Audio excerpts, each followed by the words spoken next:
헬라어에서 시간을 의미하는 단어는 두 가지가 있습니다. 크로노스라는 단어와 카이로스라는 단어입니다. 크로노스는 우리가 일상의 삶에서 그냥 흘러가는 시간을 말합니다. 해가 뜨고 해가 지는 것으로 하루가 가듯이, 봄철에 꽃잎이 또 잎사귀가 나무에 맺히며 또 가을에는 그 모든 것들이 떨어짐으로 한 해가 지나가듯이, 우리가 지금 경험했던 시간들이 과거로 흘러가고 미래의 시간들이 지금 현재로 흘러오는 이 모든 과정, 그러니까 흘러가는 시간 자체를 얘기를 할 때는 크로노스라고 하는 단어를 씁니다. 여기에는 의미를 부여하지 않습니다. 그러나 카이로스라고 하는 단어는 흘러가는 시간 속에서 특별한 의미 있는 순간, 특정한 시간을 가리키고 있습니다. 특별히 성경에서는 하나님께서 인간의 삶에 개입하셔서 인간에게 하나님의 생명의 역사를 부과하신 특별한 시간, 이거를 카이로스라고 지칭을 합니다. 그러니까 이 카이로스의 가장 큰 특징은 이거예요. 현재에서 과거로 시간이 흘러갔는데 그 과거로 돼버린 시간이 그냥 죽은 시간이 아니라 능력의 시간이 되고 여전히 현재에 영향을 발휘하는 시간이더라는 거죠. 미래의 시간은 아직 오지도 않아서 우리에게 아무 의미가 없는 것처럼 보이지만 하나님께서 그 미래의 시간에 생명을 부여하시니까 이 미래가 현재의 나에게 능력과 영향을 미치고 있습니다. 그러니까 중요한 건 이거예요. 하나님이 나에게 개입하셔서 그 현재의 시간에 생명을 부여하셨다라는 거예요. 생명을 부여하니까 어떻게 됩니까? 죽은 시간이 아니라 과거에 흘러버린 시간도 의미가 있더라는 거죠. 이것을 우리는 카이로스라고 합니다. 이 카이로스의 최정상에 서 있는, 카이로스의 하이라이트라고 할 수 있는 사건이 하나 있어요. 그게 바로 예수 그리스도의 십자가와 부활입니다.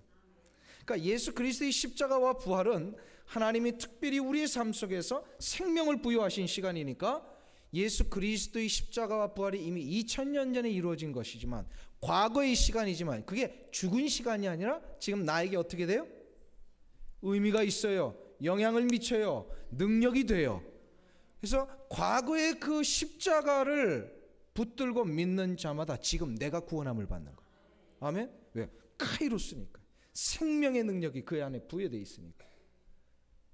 그래서 우리 2000년 후를 살고 있는 우리 성도들이 2000년 전에 이루어진 십자가 때문에 지금 우리가 영원한 삶을 보장받은 거예요. 그래서 신약의 성도들은 예수 그리스도의 십자가, 오신 예수 그리스도를 믿는 거예요. 그러면 구약의 성도들은 어떻게 됐을까요? 오실 예수를 믿은 거예요. 왜요? 십자가 그 자체가 카이로스로서 하나님이 생명을 부여해 주셨기 때문에 어떻게 된 거죠? 미래의 일이지만, 구약의 성도들의 입장에서 보면 미래의 일이지만 그게 현재적으로 능력이 되는 거예요. 그래서 오실 예수 그리스도를 미리 붙들고 믿음으로 인하여 구약의 백성들도 구원을 받았어요. 그래서 십자가는 놀라운 능력이며 신비해요. 이것 때문에 세상 사람들도 시간을 구별을 할 때에 예수 그리스도를 중심으로 구별을 합니다. 예수 그리스도 이전의 모든 시간, 이거를 BC로 나눕니다. Before Christ라고 얘기를 하죠. 그래서 BC 몇 년도, 그러면 예수님 오시기 몇 년도 전에 이야기를 얘기를 하는 거예요. 그다음에 예수님 오신 이후의 연도를 얘기할 때는 AD를 씁니다. 아노 도미니 라틴어인데요. 이거는 영어로 말하면 in the year of our Lord입니다. 우리 주님의 시대에 라는 뜻이에요. 그러니까 주님이 오신 이후에 우리 주님이 베풀어 주신 그 모든 은혜의 시대를 살고 있는 사람들이 AD를 살고 있는 사람들이. 이것은 무엇을 얘기를 할까요? 세상 사람들도 안다는 거예요. 역사의 의미와 시간을 해석할 때는 예수 그리스도가 계셔야 된다는 거예요. 역사의 중심은 예수 그리스도이십니다. 아멘. 예수님께서 칠병이어의 기적을 이루신 다음에 마가단 지역으로 건너가셨어요. 이 마가단 지역으로 들어가셨을 때에 바리새인과 사두개인들이 나타나서 예수님께 한 가지 요청을 합니다. 예수님, 하늘로부터 내려오는 표적 좀 보여주세요. 무슨 의도인지 예수님 아셨죠? 삐딱한 의도입니다. 예수님을 올무에 몰아넣으려는 이런 시험하는 그런 요청이었어요. 이런 요청에 대해서 주님이 뭐라고 대답을 하셨냐면 오늘 본문 2절 3절이 그 대답을 가르쳐 줍니다. 2절 3절을 한번 보세요. 같이 한 목소리 있습니다. 예수께서 대답하여 가라사대 너희가 저녁에 하늘이 붉으면 날이 좋겠다 하고 아침에 하늘이 붉고 흐리면 오늘은 날이 굳겠다 하나니 너희가 천기는 분별할 줄 알면서 시대의 표적은 분별할 수 없느냐. 이 말씀은 지금 이 요청하는 저 바리새인과 사두개인들의 이 무지와 영적인 분별력 없음에 대한 책망이셨어요.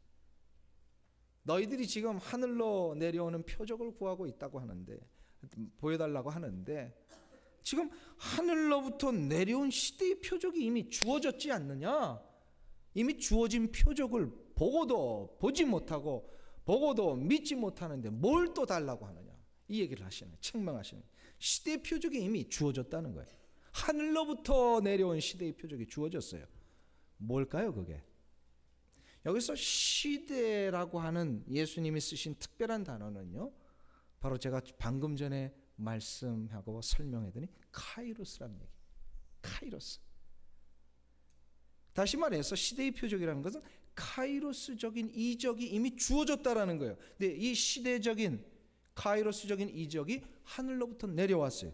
뭘까요 이게? 바로 하나님께서 우리 인간의 역사 속에 특별히 개입하셔서 인간의 삶에 생명의 역사를 이루시고 그 삶을 영원토록 보장하시기 위하여 하늘로부터 보내주신 특별한 선물, 누구예요? 예수 그리스도. 예수 그리스도가 시대의 표적이에요. 그래서 예수 그리스도가 오심 이 자체가 카이로스란 말이에요. 생명을 부여하신 시간이었어요. 인간으로 하여금 이 모든 영원한 삶을 누릴 수 있도록 보장하신 그 분, 바로 예수 그리스도이십니다. 그러면 바리새인과 사두개인들은 이 시대의 표적이신 예수님을 왜 못 알아볼까요?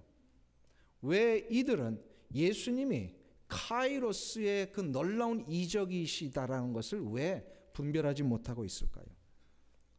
그것은 저들이 마귀의 작전에 다 넘어갔기 때문에 그렇습니다. 마귀의 작전이에요. 마귀의 작전이 뭘까요?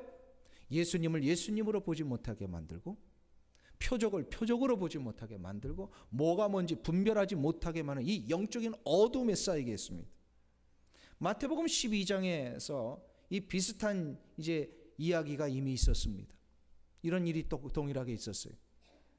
12장에서 설명해 드렸듯이 예수님이 지금 이들을 향하여 악하고 음란한 세대들아 라고 하고 책망을 하셨어요. 악하고 음란하다라고 하는 표현이 뭐라고 그랬습니까? 기억나시는 분? 악하다라고 하는 것은요, 버젓이 하나님 섬긴다고 하면서도 여전히 하나님의 말씀에 순종하지 않는 것을 얘기해요. 그리고 음란하다라고 하는 것은 영적인 얘기예요. 음란이 뭡니까? 남편이 버젓이 있으면서도 딴청하는 거, 바람피는 거를 얘기를 하잖아요. 마찬가지로 하나님을 섬긴다고 하면서도요, 여전히 세상 섬기고 세상의 가치관과 세상의 기준들 그냥 막 신앙생활에 다 들여오는 거, 이 세속주의를 얘기를 해요. 그래서 악하고 음란한 세대라고 그랬어요. 원래 이 바리새인과 사두개인들은요, 원수지간입니다. 두 그룹이 같이 이렇게 하나가 돼서 뭘 할 수 있는 그룹이 아니에요. 왜냐하면 그들의 신앙과 삶의 철학들이 완전히 상극이었어요. 전혀 달랐어요. 그래서 서로 만나기만 으르렁대고 싸우다가 이들이 지금 교묘하게 하나가 돼가지고 누구를 공격하고 있는 거예요? 예수님 공격하고요. 왜 그럴까요? 이게 마귀의 장난이에요. 마귀의 장난이에요. 바리새인들은 어떤 사람들이냐면요, 율법을 중요시했지만 율법뿐만 아니라 그 율법에서 이렇게 행해야 할 삶의 지침들, 이 규율들, 전통들, 이것을 또 중시했던 사람. 그래서 자기들 나름대로 이 규율을 많이 만들어 놨다 그랬어요. 바리새인들. 그 이유가, 의도는 좋았어요. 세상의 이 수많은 이 세속적인 공격 앞에 자기들을 보호하려고, 넘어지지 않기 위해서. 근데 문제가 뭐냐면 이것이 심각해지다 보니까 자기들이 만들어 놓은 규율과 전통에 완전히 매몰되어서 하나님의 말씀은 뒷전이고 이 전통만을, 장로들의 유전이라는 표현이 바로 그거예요. 이 전통과 형식만을 고집하게 돼버립니다. 그러니까 이들이, 그러니까 바리새인 하면요 형식주의, 전통주의. 근데 이에 반해서 사두개인들은요 이 바리새인들과 전혀 다른 사람들, 굉장히 뭐랄까 현실주의자입니다. 바리새인들은 그래도 자기들이 하나님 앞에 이 율법을 제대로 한번 지켜보려고 세상과는 구별된 이 형식을 만들어낸 의도는 굉장히 좋았다 그랬잖아요. 처음에는. 이게 나중에 이제 문제가 됐죠. 근데 사두개인들은 아예 처음부터 뭐냐면 현실주의자, 말씀을 지키되 세상적인 이 모든 방법들 다 동원해 가지고 한번 이렇게 멋지게 화려하게 살아보고자 하는 사람들이 사두개인들이었어요. 그래서 이들은요 세상적인 기준과 가치들을 거리낌 없이 자기들의 그 종교 생활에 다 가지고 왔습니다. 이러다 보니까 저들은요 종교인이면서 권력가들이 됐어요. 사두개인들이 당시에 유대 종교의 제사장직을 독점을 합니다. 제사장직이라고 하는 것은요 사내들인 공의의 굉장히 중요한 위치예요. 종교와 정치가 하나 되어 있었잖아요. 그러니까 사두개인이라고 하는 것은 제사장이 되면서 동시에 뭐냐면요 국회의원이 된 거예요. 지금으로 말하면 세상의 권력을 다 점유했어요. 그러니까 로마 정부에 아부할 수밖에 없었어요. 로마 정부의 비호하에 모든 종교 권력을 차지하고 저들은 종교인이면서도 세속적인 모든 방법들 다 가지고 왔습니다. 그러니까 바리새인과 사두개인들이 이게 서로 합할 수가 없는 거예요. 아주 원수지간이었어요. 그런데 오늘 본문에 보니까 이렇게 신학과 윤리와 삶의 방향도 다른 이 두 그룹이 이상하게도 예수님을 공격하는 데는 하나가 되어버렸다라는 거예요. 이것이 바로 마귀의 작전입니다. 마귀의 작전이에요. 마귀는 예수 그리스도의 그 놀라우신 생명의 역사, 구원의 사역을 방해하기 위하여서 세상의 온갖 세력들을 다 규합해 버렸습니다. 세상에 나가면 지들끼리 막 싸우면서도요 교회를 공격할 때는 하나가 돼가지고 교회를 무너뜨리기 위해서 얼마나 교묘하게 다가오는지 몰라요. 이게 마귀의 작전이에요. 이 바리새인들로 대표되는 형식주의, 전통주의, 그리고 사두개인들로 대표되는 이 세속주의, 이게 아주 심각하고 무서운 거예요. 세속주의. 교회 안에도 이 세속주의가 막 들어오고 있잖아요. 세상적인 방법 가지고 막 해보려고 하는 일들이 막 일어나고 있잖아요. 펀드레이징을 한다고 하면서 세상적인 방법을 자꾸 동원하고 있어요. 이거 심각한 문제를 일으킵니다. 돈이 문제가 아니에요. 뭐예요? 하나님 앞에서 우리의 자세들을 다 흐트러 버리면 나중에 이 마귀의 작전이 다 무너져 버립니다. 마귀는 지금도 교회 성도들을 무너뜨리기 위해서요 하나님의 뜻과 상관없는 형식에 자꾸 몰두하게 몰아가고 있어요. 마귀는 교회를 무너뜨리기 위하여서요 하나님 섬기면서도 세상적인 가치관과 기준 자꾸 붙들며 살도록 이상하게 공격을 하고 있어요. 조심해야 돼요. 조심해야 돼요. 브라질을 대표하는 유명한 소설가가 한 분 있습니다. 파울로 코넬료라고 하는, 이분이 참 소설 여러 개를 많이 썼어요. 한국에도 이제 번역돼서 나왔습니다. 이분의 소설 중에 베로니카 죽기로 결심하다라는 이 소설에서 이 시대를 진단하는 이야기를 하나 소개하고 있습니다. 어느 평화로운 왕국에 이 왕국을 무너뜨리려고 하는 아주 못된 마녀가 나타났습니다. 그래서 이 마녀가 하루는 결심을 하고 이 나라를 무너뜨리기 위해서요 백성 모두가 길어먹는 우물물에다가 이상한 이 약을 타버렸어요. 그러자 이 물을 먹은 왕국의 백성들이 미쳐가기를 시작을 합니다. 급속도로 퍼져갑니다. 이 우물물밖에 없었거든요. 그러니까 백성들이 점점 다 미쳐버리고 나중에는 이 왕국 안에 있는 신하들까지도 미쳐버렸어요. 오직 미치지 않은 사람은 딱 두 사람, 왕과 왕비뿐입니다. 왜냐하면 이 왕궁에는 왕과 왕비가 따로 먹는 우물이 있었기 때문에. 왕과 왕비가 이제 이 상황을 심각하게 여기면서 왕이 이쯤 되니까 특단의 조치를 내려야 돼요. 많은 사람들이 거의 다 지금 미쳐가고 있으니까 그 우물물 못 먹게 하고 제대로 돌아오는 길을 막 제시를 합니다. 그런데 문제는 뭐냐면 다 미쳐가니까 왕의 명령을 따르지 않습니다. 오히려 저 사람들이요, 소리를 지르면서 왕 보고 미쳤다 그러는 거예요. 실은 누가 미친 거예요? 자기들이 미쳤는데 다 미치니까 안 미친 사람 보고 미쳤다라고 하는 거예요. 그러면서 저들이 이제 왕을 위협하면서 결국은 왕궁으로 몰려가 가지고요, 왕 보고 내려오라고, 왕의 자리에서 물러나라고 요청을 합니다. 요구합니다. 걷잡을 수 없는 상황이 되자 왕이 결심을 하고 궁궐을 떠날 준비를 해요. 이때에 왕을 옆에서 붙잡은 여인이 있어요. 누굴까요? 왕비예요. 왕비. 자고로 여자의 말을 거역할 남자가 없는 것 같아요. 왕비가 아무리 생각해봐도 이렇게 물러나는 게 너무 아쉽거든요. 그래서 제안을 합니다. 우리도 우물로 가서 그 물을 마십시다. 우리도 그들과 똑같아지게 된다면 문제가 해결될 겁니다. 자고로 여자의 말을 이길 남자 있다 없다.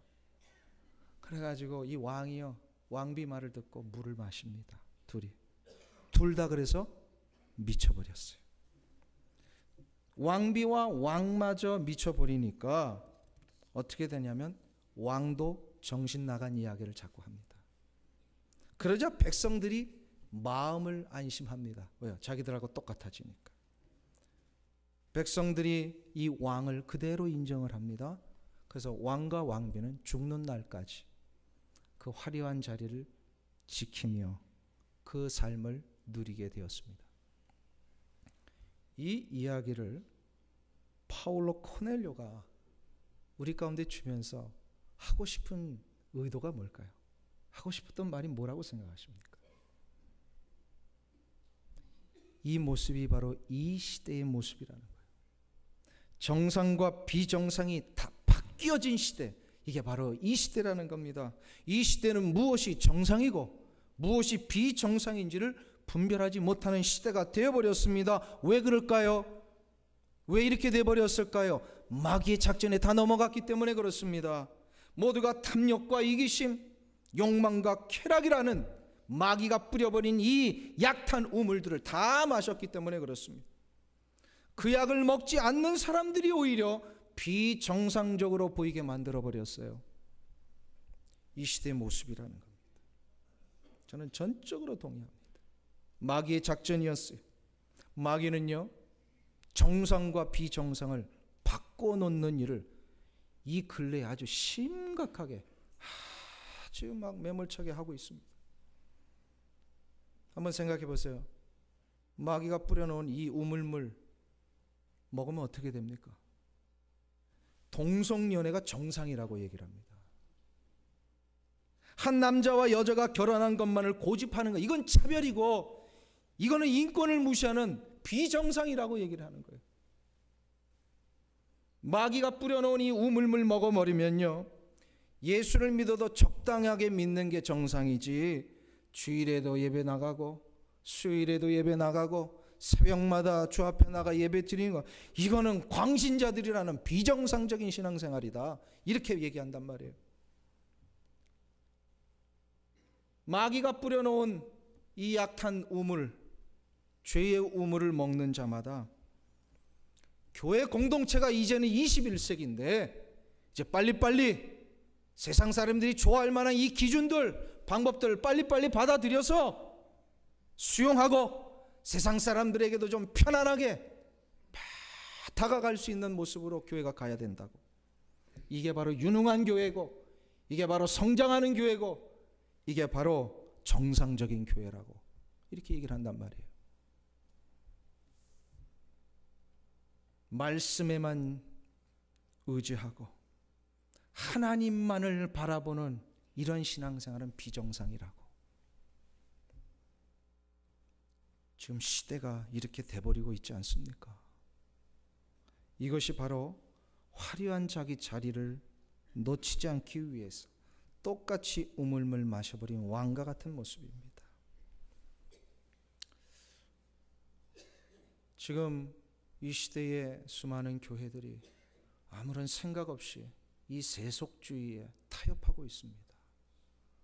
그렇다고 해서 저를 비롯한 우리 교회가 여기에 이제 완전하다, 우리만 잘났다 그 얘기를 하는 건 아닙니다. 우리를 포함해서 한번 전체 우리 이민교회와 한국교회를 생각해 보자. 전체를 한번 생각해. 지금 어디에 문제가 있느냐? 근본적인 문제는요, 이 마귀의 작전에 다 말리고 있어요. 마귀의 작전에. 아마 바리새인과 사두개인들도 이 작전에 말려가지고 자기들이 뭘 하고 있는지도 모른 채 그냥 희낙낙하면서 로마 정부에 아부하면서 그냥 권력만 얻으면은 자기들은 된다라고 하는 식의 이런 삶을 살았는지 모르겠어요. 예수님이 이들을 지적을 하고 있는 거예요. 악하고 음란한 세대들. 지금 너희들이 얼마나 영적으로 어두운 가운데 있는지 아느냐? 자, 그러면은 여기까지 끝내버리면 우리 다 그냥 패배주의에 빠지게 되죠. 근데 성경은 반드시 문제를 제시하지 않습니까? 이 문제를 어떻게 되돌릴 수 있습니까? 정상이 비정상이 되고 비정상인 게 정상이 돼버린 이 시대의 이상한 이 흐름 앞에 이 문제를 어떻게 해결할 수 있습니까? 그 해답을 예수님이 오늘 본문에서 주시는 거예요. 오늘 본문 4절을 보세요. 16장 4절 같이 한 목소리를 읽겠습니다. 악하고 음란한 세대가 표적을 구하나 요나의 표적밖에는 보여줄 표적이 없느니라 하시고 저희를 떠나가시다. 악하고 음란한 세대, 사두개인과 바리새인이 다 물들어 버려서 마귀가 뿌려놓은 이 이상한 물에 다 정상이 비정상이 되고 비정상이 정상이 돼버려서 이 뒤바뀌어진 세대에 뭘 구하라고 하셨어요? 뭘 보라고 하셨어요? 요나의 표적을 보라는 거예요. 문제 해결은 요나의 표적을 보는 것에 있다고 그랬습니다. 요나의 표적이 뭐라 그랬습니까? 마태복음 12장에서 분명히 우리는 그걸 살펴봤습니다. 요나의 표적이 뭐죠? 요나가 하나님의 말씀 거역하고 저 영혼 구원을 위해 가라는데 그냥 거역하고 딴 길로 가다가 그만 풍랑을 만나서 바다에 던져졌어요. 바다에 던져지니까 하나님께서 준비한 큰 물고기가 요나를 삼켰어요. 삼키고 3일 동안 고기 뱃속에 있다가 거기서 회개하며 하나님 앞에 나아갈 때에 그가 요나가 어떻게 해요? 니느웨 성 앞에 이제 물고기가 토해냅니다.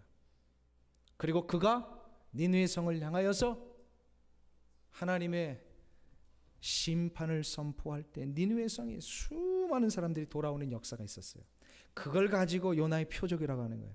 3일 동안 물고기 뱃속에 있다가 다시 살아 구원의 역사를 이룬 요나. 누구를 이야기할까요? 예수 그리스도. 우리 인간을 위하여 이 땅에 오셔서 십자가에 달려 돌아가신 후에 무덤 속에 3일 동안 계셨다가 부활 승천하심으로 예수님을 믿는 자마다 모두에게 구원을 이루시고 모두의 생명을 다시금 회복시켜 주신 예수 그리스도의 십자가와 부활의 역사. 이게 바로 요나의 표적이에요. 그럼 아까 이거 비슷한 표현 뭐가 있었어요? 시대의 표적입니다. 예수님이 시대의 표적이요, 예수님이 이루신 것이 바로 요나의 표적입니다. 아멘. 그러니까 예수 그리스도의 십자가와 부활의 역사를 바르게 보라는 거예요. 예수 그리스도의 십자가와 부활, 그냥 교회 오면 의연히 듣는 그냥 구태의연한 표현이 아니라 이게 핵심이라는 거예요. 교회의 가장 중요한 부분이라는 거예요. 우리 신앙에 있어서 이거 놓치면 다 놓치는 거예요. 이거 붙들지 않으면 다 마귀가 뿌려놓은 우물물 마시게 된다는 거예요. 정신 차리고 십자가와 부활을 놓치지 말라는 거예요. 이게 바로 나를 위한 것이었음을 받아들이는 인생마다 그게 바로 요나의 표적을 보는 것이요, 이 시대에 하늘로부터 내려주신 예수 그리스도 카이로스의 그 표적을 우리가 소유하는 것입니다. 사랑하는 성도님 여러분, 그래서 요나의 표적 제대로 보고 예수 그리스도의 십자가와 부활을 나를 위한 것이었으므로 받아들이는 자마다 카이로스라 그랬어요. 생명이 부여된다 그랬어요. 그러니까 2000년 전에 이루어진 예수님의 그 십자가와 부활이 단순히 골고다 위에서 한 유대의 청년이 이루어진 그런 사형이 아니라 나를 살려낸 놀라운 구원의 능력이 된다는 거죠. 구원의 능력이 되는 거예요. 그래서 이 시대의 표적을 분별하는 자에게는요, 예수님께서 이루신 생명의 역사가 그의 인생에, 그의 가정에, 그가 속하여 있는 공동체와 이 땅과 이 사회와 이 민족의 능력이 됩니다. 이것이 정상을 또 비정상을 제자리로 되돌려 놓을 수 있는 유일한 방법이에요. 사랑하는 성도님 여러분, 예수 그리스도만이 우리의 삶에 뒤틀려지고 뒤바뀌어진 자리, 이것을 원래로 되돌려 놓을 수 있는 유일한 방법이며 능력임을 믿으십니까? 아멘 하신 분들, 정말로 놀라운 생명의 축복이 임하실 줄로 믿습니다. 왜 예수님만이 우리의 삶의 원래 자리로 되돌려 놓으실 수 있는 유일한 방법일까요? 예수님이 진리요 길이시기 때문에 그래요. 진리가 진짜 진리이기 위해서는요, 그 진리를 따라간 사람들이 분명히 살아야 돼요. 이게 진리인 줄 알고 따라갔는데 낭패를 보고 다 죽어버리고 절망하고 실패한다면 그건 진리가 아니에요. 그런데 진리라고 생각하고 따라갔더니 진짜 살더라, 그럼 그건 진짜 진리잖아요. 아멘? 한번 보세요. 예수님을 따라간 그 인생, 역사 이래 실패한 사람이 있어요, 없어요? 없습니다. 예수를 따라간 그 인생은 누구든지 간에 다 살아났어요. 예수를 따라갔던 그 공동체와 국가와 민족을 한번 보세요. 그 민족이 망한 국가가 있었는가? 아니에요. 역사를 한번 보세요. 예수 그리스도를 따라간 그 나라는요, 다 살았어요. 그러다가 예수가 가신 그 길이 아닌 딴 길 가니까 자꾸 어려워지는 거예요. 나중에 한 역사가가 이런 얘기를 합니다. 16세기, 15세기에 저 서구 유럽들이 이제 해외로 막 진출하는 일들이 일어나죠. 그 진출했을 때 딱 두 부류가 있었답니다. 남미로 가는 사람하고 북미로 가는 사람들이 있었대요. 남미로 가는 사람들이 정착한 땅이 바로 지금의 남미가 된 거예요. 그죠? 물론 원주민들이 있었죠. 북미로 갔던 사람들이 정착해서 이룬 것이 바로 미국과 캐나다죠. 근데 지금 보세요. 미국과 캐나다를 중심으로 한 북미와 이 수많은 남미 국가들, 어떤 차이가 일어납니까? 이거는 너무나도 확연한 차이가 나요. 경제적인 문제부터 시작해서 도덕적인 거, 윤리적인 거, 인간의 삶의 질과 어떤 가치관의 문제. 남미는 정말로 죄송합니다만 어렵습니다. 피폐해져 갔습니다. 근데 북미와 캐나다는 어떻게 됐습니까? 번영을 이루었습니다. 왜 그랬을까요? 한 역사학자가 이렇게 해석을 했습니다. 북미를 찾아갔던 사람들은 그 목표가, 찾아간 이유가 하나님을 제대로 섬기기 위해서 찾아간 거예요. 근데 남미로 찾아갔던 사람들은 황금을 구하기 위해서 찾아간 거예요. 이 차이입니다. 한번 보세요. 예수 그리스도를 붙들고 예수 그리스도의 그 카이로스적인 생명의 역사, 십자가와 부활을 가슴에 품으며 사는 인생과 그 국가는 살아나더라는 거예요. 이거 놓치면 어떻게 된다는 거예요? 죽는 거예요. 망하는 거예요. 우리 미국이 개척 당시에는 이 놀라운 부흥의 역사를 이루었어요. 지금 예수 그리스도 십자가와 부활 놓치고 있어요. 정신 차려야 돼요. 우리라도 이 국가를 위해서 기도해야 돼요. 지난주에 말씀드렸듯이 우리라도 제대로 살아야 돼요. 예수 그리스도의 이 십자가의 능력을 붙드는 자마다 삽니다. 살아요. 그래서 예수님이 그 인생과 극과의 유일한 소망이에요. 여기 소망이 있습니다. 뉴욕의 리디머 처치를 개척하셔서 지금도 놀라운 이 사역을 하고 계시는 팀 켈러 목사님이란 분이 계세요. 이 팀 켈러 목사님이 최근에 자기 개인의 그 페이스북에서 이런 얘기를 하셨어요. 기쁨의 반대말이 무엇인가? 뭐라고 생각하세요? 기쁨의 반대말은 슬픔이 아니라 소망이 없는 것이다. 이런 얘기를 하세요. The opposite of joy is not sadness. 그러니까 이 기쁨을 우리가 생각할 때는 이 슬픔의 반대라고 자꾸 생각하는데 그게 아니라는 거예요. 이 기쁨의 반대는 바로 is hopelessness. 그러니까 소망이 없는 것이다. 왜요? 소망이 없으면요 다 잃어버린다는 거예요. 이 소망이 누구실까요? 예수 그리스도. 예수 그리스도가 없으시면 다 잃어버리는 거예요. 기쁨도, 건강도, 물질도, 삶의 가치와 기준도. 우리는 원래 지음받을 때 어떻게 지음받았는지 아세요? 하나님과 영원토록 기뻐하며 살도록 지음받은 자들이에요.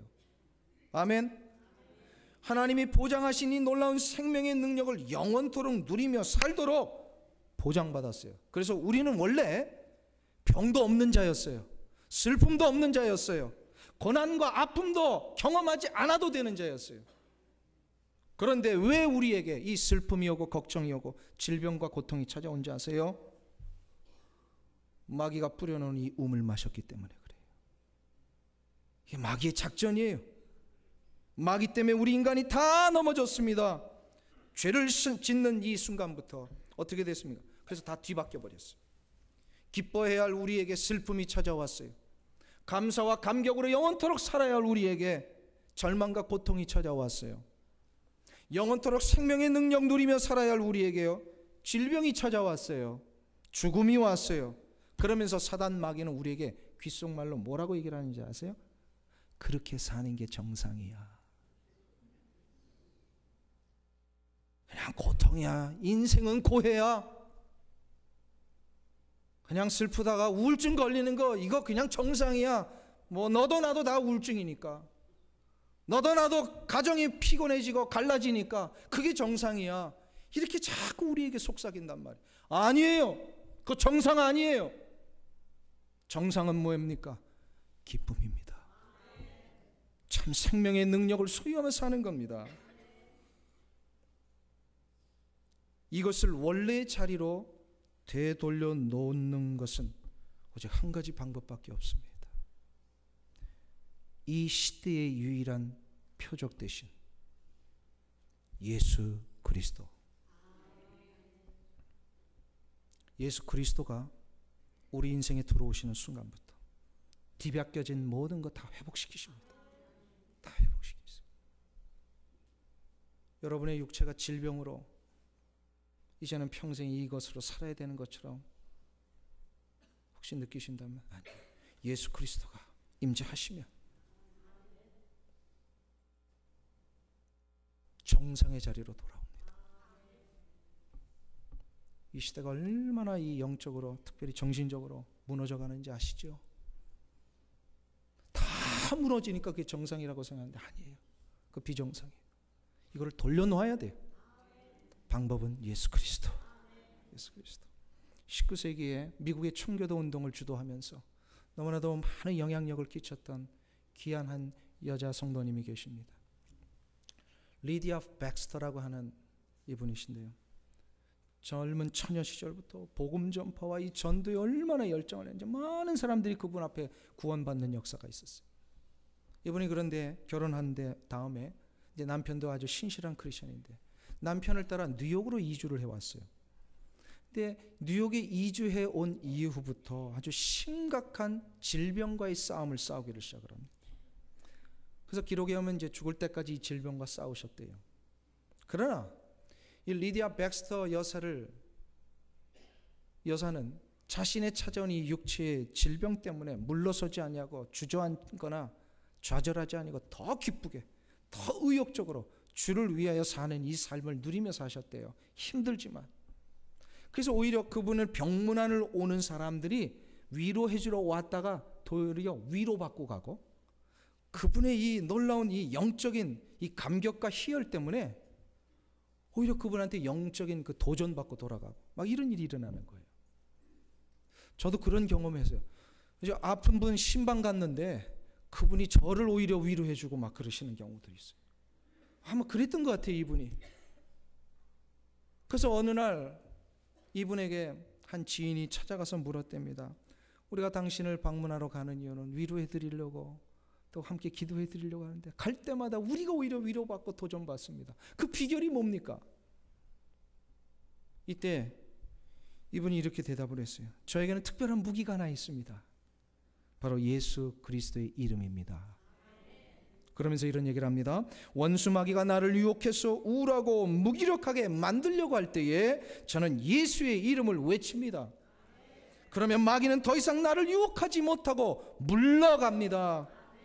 고통으로 잠을 이루지 못하는 밤에도 예수의 이름을 부르며 기도합니다. 내게 임하셔서 평안을 달라고 기도하면 곧 저는 잠이 들곤 합니다. 이 대화 후에 리디아 백스터 여사가 그 고백을 근거로 해서 자신의 마음속에 우러나는 시를 한 편 쭉 써내려갑니다. 이 시의 제목이 Take the name of Jesus with you. 이게 무슨 얘기냐면 바로 당신이 예수님의 이름을 붙으십시오. Take the name of Jesus with you. 이 시가 나중에 우리가 늘 즐겨 부르는 찬송가 91장이 됩니다. 슬픈 마음 있는 사람, 예수의 이름 믿으면 영원토록 변함없는 기쁜 마음 얻으리.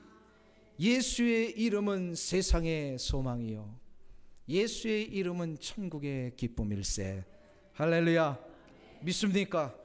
그렇습니다. 인생의 그 어떤 환난과 시험, 고통과 슬픔의 자리를 다시금 기쁨과 감격으로, 감사와 생명으로 되돌리는 방법은 예수 그리스도를 붙드는 겁니다. 사랑하는 성도님 여러분, 여러분의 가정이 원래의 자리로 돌아오기를 원하십니까? 그렇다면 가족 구성원 한 분 한 분이 예수를 붙드십시오. 사랑하는 성도님 여러분, 어느 누구에게도 말 못할 내 인생의 왜곡된 이 현실 때문에 내 꿈이 사라지고 내 안에 분노만 일어나고 열등감이 막 나서 어떨 때는 혼자 있고 싶고 다 버리고 떠나고 싶은 이런 정말로 마귀가 주는 생각에 사로잡힌 그런 경험이 있다면요, 거기서 빨리 되돌아오셔야 되는데 그건 여러분이 힘으로 되지 않습니다. 여러분의 영혼 속에 예수 그리스도를 모십시오.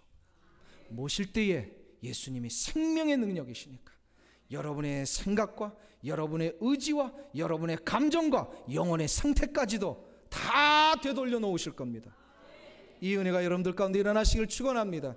이것이 바로 여러분의 가정과 우리 교회와 이 민족에 이루어진다면 하나님은 이 민족을 사랑하시고 놀라운 능력의 역사로 회복시켜 주실 줄 믿습니다. 기도하겠습니다. 하나님 아버지, 어떤 인생도 환난과 시험과 고통과 슬픔의 자리에 있을지라도 예수 그리스도가 그 안에 계시는 한 다시금 기쁨과 감격으로 감사와 생명으로 바뀌어질 줄로 믿습니다. 하나님, 이것이 우리의 인생에 내 영혼 속에 이루어지기를 원합니다. 우리의 가정에 이루어지기를 원합니다. 너무나도 어려워진 이 미국 사회에 이루어지기를 원합니다. 주여 불쌍히 여겨주시옵시고 하나님의 거룩한 능력의 역사 앞에 놀라운 회복을 바라는 모든 인생마다 주님 찾아가셔서 생명의 역사를 주시옵소서. 예수님의 이름으로 기도하옵나이다. 아멘.